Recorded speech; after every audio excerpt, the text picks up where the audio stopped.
şadlanmağım. Hamısı sebebi sensen.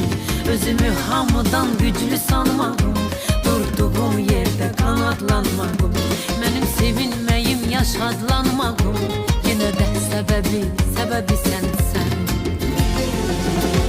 Ancak uçulurdam sen olmayanda. Derde düzmür adam sen olmayanda. Hamını sancıram sen olmayanda. Ruhumun davası sebebi sensen.